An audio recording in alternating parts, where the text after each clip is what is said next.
Welcome to the First Player Token Podcast, a short podcast for folks who enjoy playing board games with family and friends. I'm your host, Derek Bruff. In this episode, I have another family board game recommendation, Sushi Go.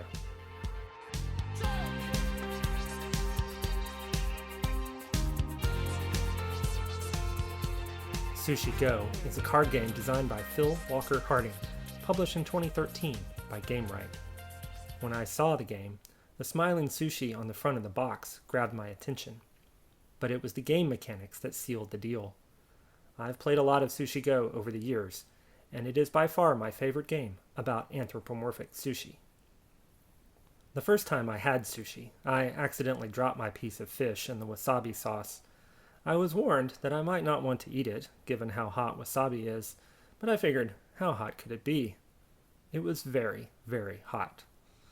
I have had and enjoyed sushi since then, but I'm pretty sure you don't need to be a sushi fan to have fun playing Sushi Go. Apparently, in some sushi restaurants, the sushi comes out on a conveyor belt, and customers pick the sushi they want as it moves past them. The game Sushi Go plays with that idea, using what it calls pick and pass. The game consists of a big deck of cards, each one featuring some adorable smiling sushi: nigiri, tempura, sashimi, maki rolls, and more. The game is played over 3 rounds. Each round, a number of cards are dealt to each player. At the same time, all players select one of the cards in their hand and place it face down in front of them. Once everyone has picked their card, someone calls out, "Sushi Go!" and everyone reveals the card they selected. Then everyone takes their hand, the cards they didn't select, and passes it to the next player, like there's a conveyor belt. Then you repeat the process, with players picking another card each turn to keep, and then passing the remainder until all the cards are claimed. What do you do with the cards you collect each round? Each of the different kinds of sushi scores points in a different way. The nigiri are straightforward.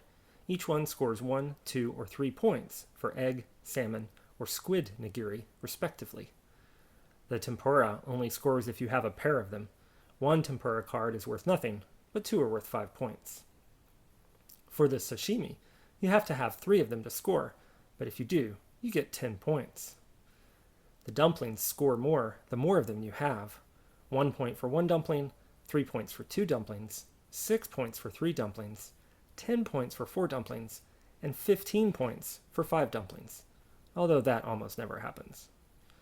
You see, as you're selecting a card from your hand that will help you score big points, like that 3rd sashimi you need to complete your set, you're also keeping an eye on the other players, so you can prevent them from getting cards that will score them big points, like that 4th dumpling they would love to have. This all makes the game very competitive, although you're not taking things from other players, you're preventing them from getting cards they might want. Still, you might find that some kids get a little frustrated when they can't complete the set they have their eye on. At the end of each round, you add up the points in your sushi collection, then shuffle all the cards together and play another round. After 3 rounds, whoever has the most points wins. It's a simple, easy-to-teach game, where the fun comes in the competition for the sushi that are going around the table.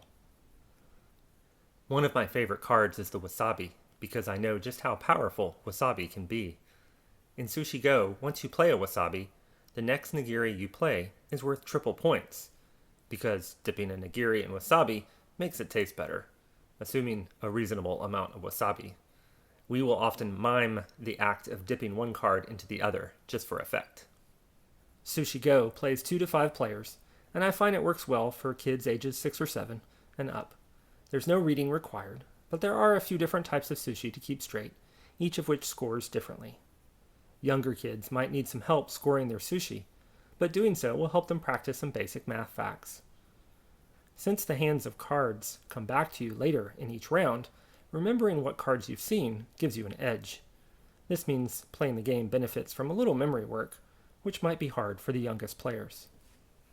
One great thing about Sushi Go is that everyone picks and reveals their cards at the same time, so there's almost no downtime in the game. Games usually last about 20 minutes, so it's easy to play a few games after dinner. It's a light and fun card game, and I can't emphasize this enough, features adorable, smiling sushi. Gamewright released an expanded edition called Sushi Go Party in 2019. It's just as cute as the original, but comes with many more types of sushi. There's the eel, which is an acquired taste. If you end up with just one eel, you lose 3 points. But if you have 2 eels, you gain 7 points. There's the miso soup, which is so good that you don't want to share. It's worth 3 points, but only if you're the only player to play it. And then there's the special order, which copies another card you've already collected, and lots more. Each time you play, you select 7 card types to shuffle into the deck. The instructions include several suggested menus, but you can also just pick your own sushi when you set up the game. For my kids, looking over all the types of sushi and selecting what they want to play is a lot of the fun. Also fun is that Sushi Go Party can handle up to 8 players, thus the party in the title. It's a great game for family gatherings. Figuring out all the new card types and how to play them well takes a little more time than the original game, and some of the new sushi are more complicated than the original menu. That said, Sushi Go Party still plays pretty fast, maybe 20 to 30 minutes per game. The new cards in Sushi Go Party are nicely thematic. For instance, no one wants a lot of tofu, right?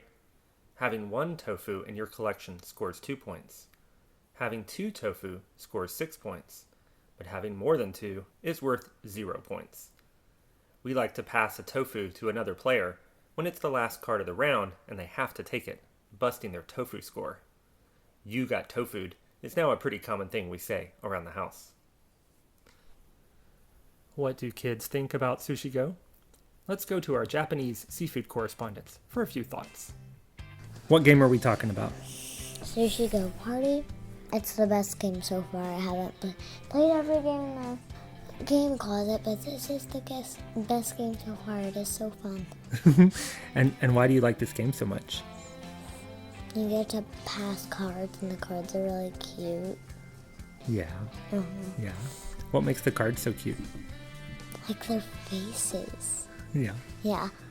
Yeah. Hey, what do you think of this game? I like it. Yeah. What's your strategy? How do you try to win this game?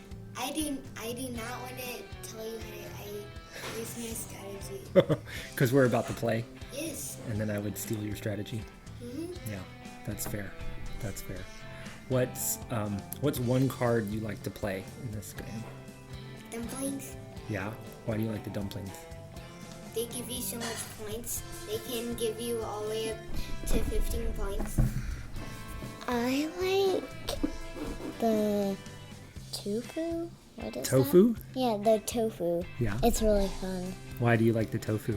It's really fun because like it has such a cute face and you like I won one round because of it because I got 6 points and then a lot of other points from another card, so I really like that card. But if someone forgets that roll and then they get 3, they get 0 points. I know, that's pretty bad.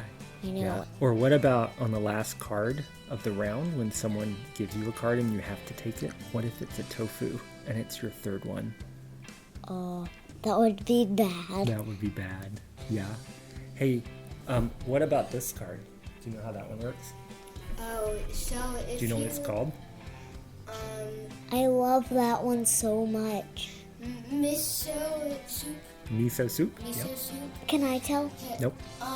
So if you place the card down on your own, you get 3 points and you get to keep it. But if another player plays it and you play at the same time, it gets discarded. Right? You get 0 points and they get 0 points. And that's very tragic. Does this game make you hungry? Kind of. It makes me hungry. Not at all. It makes me hungry for like the foods that I've eaten, like in the game. It makes me hungry for like pudding. And It makes Yeah. me even less hungry. Oh, really? Is that because you don't want to eat food that has cute little faces on it? Yeah. Yeah, that's fair. Well, thank you for being in my podcast.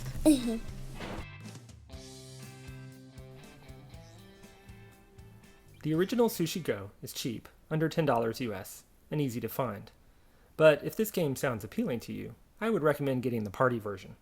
It's not much more expensive, just over $20 US, and it includes all the sushi from the original, plus so many more. There are, if my math is right, 14,112 different combinations of sushi you can pick, which makes the game very replayable.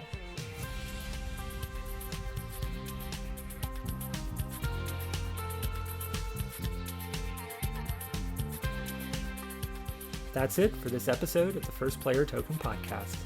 See the show notes for a link to my website, where you can find past episodes and see photos of Sushi Go and Sushi Go Party. For more board game photos, follow me on Instagram or Twitter. See the show notes for links. I've been your host, Derek Bruff. Thanks for listening. Now it's time to play some games.